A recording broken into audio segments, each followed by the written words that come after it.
온 목사와 성경 읽기 고린도후서 8장입니다. 오늘도 하나님의 귀한 말씀 함께 읽으면서 주님의 귀한 은혜를 나누기를 원합니다. 고린도후서 8장 함께 읽겠습니다. 고린도후서 8장과 9장은 특별히 고린도 교회 속의 풍성한 연보를 말하고 있습니다. 우리 같이 한번 읽겠습니다. 형제들아, 하나님께서 마게도냐 교회들에게 주신 은혜를 우리가 너희에게 알리노니 환난의 많은 시련 가운데서 그들의 넘치는 기쁨과 극심한 가난이 그들의 풍성한 연보를 넘치도록 하게 하였느니라. 내가 증언하니 그들이 힘대로 할 뿐 아니라 힘에 지나도록 자원하여 이 은혜와 성도 성도들의 참여함에 대하여 우리가 간절히 구하니 우리가 바라던 것뿐 아니라 그들이 먼저 자신을 주께 드리고 또 하나님의 뜻을 따라 우리에게 주었도다. 그러므로 우리가 디도를 권하여 그가 이미 너희 가운데 시작하였은즉 이 은혜를 그대로 성취하게 하라 하였노라. 오직 너는 믿음과 말과 지식과 모든 간절함과 우리를 사랑하는 이 모든 일에 풍성한 같이 이 은혜도 풍성하게 할지니라. 내가 명령하는 말이 아니요 오직 다른 이들의 간절함을 가지고 너희의 사랑의 진실함을 증명하고자 함이라. 우리 주 예수 그리스도의 은혜를 알거니와 부유하신 이로써 너희를 위해 가난하게 되심은 그의 가난으로 말미암아 너희를 부유하게 하려 하심이라. 이 일에 관하여 나의 뜻을 알리오니 이 일은 너에게 유익함이라. 너희가 1년 전에 행하기를 먼저 시작할 뿐 아니라 원하기도 하였은즉 이제는 하던 일을 성취할지니라. 마음에 원하던 것과 같이 완성하되 있는 대로 하라. 할 마음만 있으면 있는 대로 받으실 터이요 없는 것은 받지 아니하시리라. 이는 다른 사람들은 평안하게 하고 너희는 공고하게 하려는 것이 아니라 균등하게 하려 함이니 이제 너희의 넉넉한 것으로 그의 부족한 것을 보충한 후에 그의 넉넉한 것으로 너희의 부족한 것을 보충하여 균등하게 하려 함이라. 기록된 것 같이 많이 거둔 자도 남지 아니하였고 적게 거둔 자도 모자라지 아니하였느니라. 이 고린도 후서 8장은 특별히 헌금에 대한 연보에 대한 문제를 다루고 있습니다. 사실 예루살렘 교회가 극심한 가뭄이 찾아오는 바람에 재정적으로 많이 어려웠어요. 근데 예루살렘 교회가 어머니 교회 아닙니까? 그래서 이 소식이 전해 들었던 마가야, 아가야 이런 모든 곳에서부터 예루살렘 교회를 도우려는 그런 자원함이 일어났고 거기에 대한 모금이 이루어졌습니다. 이제 고린도 교회도 그 모금에 앞장서고 헌금을 하게 되었는데 사도 바울이 이 8장 9장을 통해서 고린도 교회 연보 헌금을 통하여서 헌금의 가장 귀한 원리들의 몇 가지 말씀을 아주 귀하게 주고 있습니다. 오늘 아버지 그 말씀을 우리 함께 나누기를 원합니다. 다시 한번 말씀으로 돌아가겠습니다. 자, 형제들아, 하나님께서 마게도냐 교회들에게 주신 은혜를 우리가 너희에게 알려니 자, 환난 많은 시련 가운데 넘치는 기쁨, 극심한 가난이 그들의 풍성한 연보를 넘치도록 했다. 사도 바울이 고린도교에서 첫 번째 말하는 헌금에 대해서 뭐라고 말합니까? 자, 마게도냐, 아가야 이런 교회들에게 어떻게 헌금하고 있는가? 그들은 많은 어려운 가운데 헌금을 하고 있다. 그리고 그들은 극심한 가난 가운데도 풍성한 연보를 하나님께 드리고 있다. 그러면서 이렇게 말씀을 첫 번째, 이 헌금의 참 중요한 원리죠. 힘대로 할 뿐 아니라 심해지도록 자원하여. 그럼 우리가 하나님의 헌금을 할 때 특별히 이거는 목적 헌금 아닙니까? 예루살렘의 교회가 극심한 가뭄으로 인해서 어려움을 당했을 때 그 재정을 돕고자 이제 고린도 교회도 일어서기를 바라는데, 자, 헌금을 어떻게 할까요? 내가 다 쓰고 내 비용을 다 쓰고 이러다가 인색한 마음으로 그냥 한 입, 두 입, 이게 헌금이 아니라 힘대로 하는 것. 그러니까 내가 할 수 있는 힘대로 하는 것. 두 번째로 자원을 하는 겁니다. 그래서 여러분, 존 웨슬레가 나는 사람의 성도의 주머니가 회개하지 않은 사람의 성도 회개를 믿지 않는다. 사실 이 세상에서 제일 결단하기 힘들고 또 어떤 포기하기 힘들고 어떤 나누기 힘든 것이 물질이에요, 물질. 보통 인간은 내가 쓰고 내가 남는 것을 나눌 수 있지만 내가 모자란데 콩 한쪽을 반나와 먹는 것은 쉽지 않은 것이거든요. 근데 자, 예루살렘의 교회가 지금 극심한 가뭄으로 어려워졌습니다. 근데 고린도후서를 통해서 사도 바울은 고린도 교회가 이 예루살렘 교회를 도우려고 할 때 그리 갖고 있던 기본적인 두 가지 참 중요한 원리, 힘대로 하는 것과 자원으로 하는 것. 저는 이 은혜가 오늘 우리들이 하나님 앞에 드린 연보의 원리가 되기를 바랍니다. 또 뭐라고 말합니까? 이 은혜와 성도 성결에 참여하면서 우리에게 간절히 구하니 우리가 바라던 것뿐 아니라 그리 먼저 자신을 주께 드리고 또 하나님의 뜻을 따라 우리에게 주었도다. 여러분, 고린도 교회가 예루살렘을 도우려고 하는 이 일에 적극적으로 동참했습니다. 그래서 사도 바울은 누구를 권하여서 그쪽으로 보냅니까? 그렇습니다. 디도.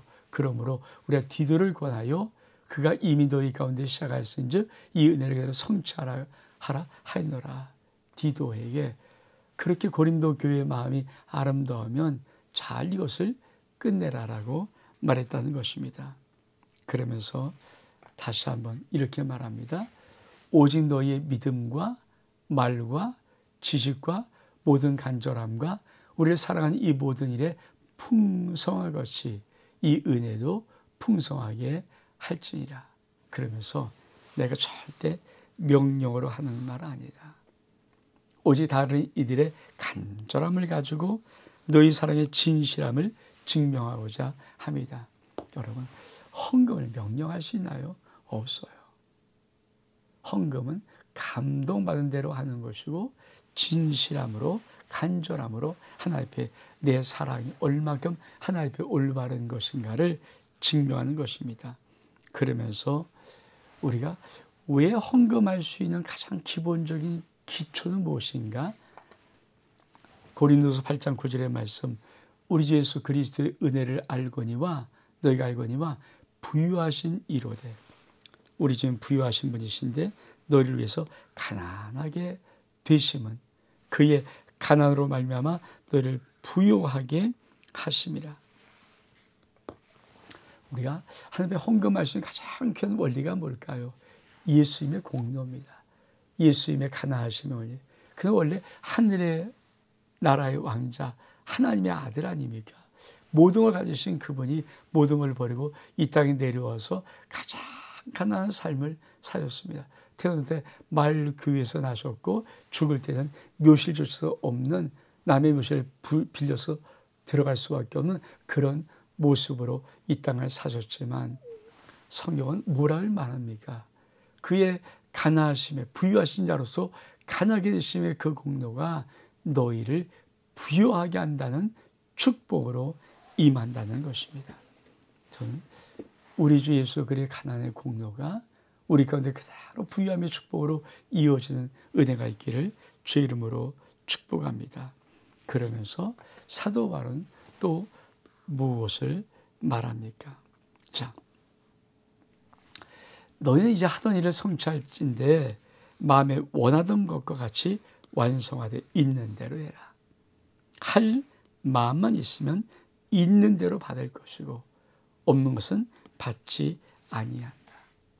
할 마음이 있니? 그럼 있는 거 가지고 해. 하나님은 있는 것을 받으시는 거야.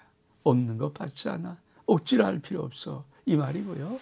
또 한 가지 참 중요한 것. 그렇죠?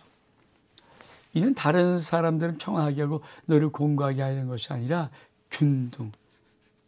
현금의 또 한 가지 참 원리가 균등하게 하려 함이라. 이제 너희 넉넉한 것으로 부정한 것을 보충할 뿐 아니라 그리 넉넉한 것이 있다면 너희 부정을 보충해서 균등하게. 이것은 많이 거둔 자도 남지 아니하고 적게 거둔 자 모자라지 아니했던 것 같으니라. 여러분, 하나님께서 구약에 이스라엘 백성 애굽에서 탈출시키고 광야를 다니실 때, 그렇죠, 농사 지을 수 없어서 만나를 내렸는데 이 만나에 참 놀라운 비밀이 있죠. 막 욕심을 많이 거둬도 남는 거 없고, 또 적게 얻어도 모자라는 거 없이 참 놀랍게 하나님은 모든 사람에게 다 균등히 하루를 살아갈 수 있는 일용할 양식을 주었던 것이 바로 만나의 비밀입니다. 근데 그 비밀을 지금 사도 바울은 고린도 교회를 통해서 연보에 대해 말씀하는 거예요. 너희가 지금은 예루살렘 교회보다 넉넉하니까 연보를 하고, 또 언젠간 예루살렘 교회가 넉넉하면 너에게 연보를 해서 서로 균등하게 하려는 것이라. 그렇습니다. 교회 속에 너무 극심한 부의 차별이 나면 교회는 하나가 될 수 없습니다. 교회의 중요한 것 중에 하나가 뭡니까? 모든 것이 주님의 은혜 가운데 서로 균등하는 은혜가 있어야 합니다. 탁월하게 잘 사는 사람이 있고 너무 못 사는 사람이 있는 것보다는 그래도 두루두루 주님의 은혜에서 서로 균등하게 살아갈 수 있는 은혜가 있는데, 이것이 바로 연보의 원리라는 것입니다. 그러면서 이렇게 말씀합니다. 16절 이하에 보니까, 자, 너희를 위하여 같은 간절함을 디도의 마음에도 주신 하나님께 감사하노니 그가 고난을 받고 더욱 간절함으로 차원하여 너에게 나아갔고, 또 그와 함께 그 형제를 보내었으니 이 사람은 복음으로써 모든 교회의 칭찬을 받는 자요. 이뿐 아니라 그는 동일한 주의 영광과 우리의 원을 나타내기 위하여 여러 교회 택함을 받아 우리가 맡은 의대의 일로 우리와 동행한 자라. 이것을 조심함은 우리가 맡은 이 거액의 연보에 대하여 아무도 우리를 비방하지 못하게 하려 함이니, 이는 우리가 주 앞에서뿐 아니라 사람 앞에서도 선한 일에 조심하려 함이라. 또 그들과 함께 우리의 한 형제를 보내오니 우리는 그가 여러 가지 일에 간절한 것으로 여러분 확신하였거니와 이제 그가 너희를 크게 믿음으로 더욱 간절하니라. 디도로 말하면 나의 동료요, 너를 위한 나의 동역자요, 우리 형제들로 말하면 여러 교회 사자들이요 그리스도의 영광이라. 그러므로 너는 여러 교회 앞에서 너희의 사랑과 너희던 우리의 자랑의 증거를 그들에게 보이라. 사도 바울은 이 고린도 교회 속에 디도를 보냅니다. 그리고 디도 같은 동역자를 너희에게 보내는 것은 너희를 통해서 차원함으로 하나님의 모든 것을 다 이룰 수 있도록 하기 위한 것이다. 그러면서 이 디도를 보내는 이유와 목적, 여러분, 그와 함께 형제를 보내서 이 사람은 복음으로서 모든 교회에 칭찬받는 자요, 동일한 주의 영광과 우리를 나타내기 위해서 여러 개의 택함을 받아 우리가 맡은 일에 은혜의 일로 우리가 동행한 자라. 그러면서 뭐랍니까? 이것을 조심할 것은 우리가 맡은 이 거액의 연보에 대해서 아무도 비방하지 못하게 합니다. 이는 주 앞에서와 사람 앞에서 선한 일에 조심. 여러분, 연보를 풍성히 거두면 물질이 많아지면 제일 중요한 것이 뭐예요? 이건 하나님 앞에서 사람 앞에서 정말 조심해야 됩니다. 아차 싶으면 우리는 그 풍성한 연보로 인해서 그만 하나님 앞에 사람 앞에 죄를 짓고 맙니다. 그래서 그거 참 중요해야 된다. 그리고 마지막 단락은 뭐라고 말합니까? 또 그들과 함께 우리 한 형제를 보내니 우리는 그 여러 가지 일에 간절한 것을 여러 번 확인할 거니와 이제 그가 너를 크게 믿음으로 더욱 간절하라. 디도로 말하면 나의 동료요, 너희와 나의 동역자요, 우리 형제로 말하면 여러 교회 사자들이요 그리스도의 영광이라. 그러므로 너는 여러 교회와 너희의 사랑과 너희에 대한 우리의 자랑의 증거를 그들에게 보이라. 여러분, 사도 바울은 이 고린도 교회 속에 풍성한 연보를 위해서 디도를 보내면서 디도가 우리의 귀한 동역자다. 잘 협력해라. 이런 말을 전합니다. 여러분, 고린도서 8장 이 말씀 속에는 우리가 연보는 어떤 의미로 하는 것이며 어떻게 하는 것이며 연보 생기는 하나님의 풍성한 비밀이 무엇인가를 우리에게 말해주고 있습니다. 힘대로 해야 됩니다. 더 중요한 것은 자원해야 됩니다. 없는 것 받지 않습니다. 그리고 우리는 가장 기본, 내가 연보할 수 있는 기본적인 삶의 기초를 알아야 됩니다. 내가 어떤 풍성한 삶을 누리고 내가 살아가는 것은 우리 주 예수 그리스도의 십자가의 공로, 가난케 되심의 공로로 내가 부여하게 됐다는 이 믿음의 기초 위에다가 우리 연보의 아름다운 헌신과 봉사, 사랑을 심어야 합니다. 그리고 연보 속에 참 중요한 원리가 균등의 원리입니다. 사실 교회 속에 너무 잘된 사람 있고 너무 안 된 사람이 있으면 교회는 큰 아픔과 갈등을 겪습니다. 교회 속에는 하나님의 은혜를 받은 많은 두루두루 사람이 서로 균등한 은혜를 나눌 수 있는 아름다움의 성장이 있어야 됩니다. 온 목사와 성경 읽기 고린도서 8장 여기서 마칩니다. 샬롬.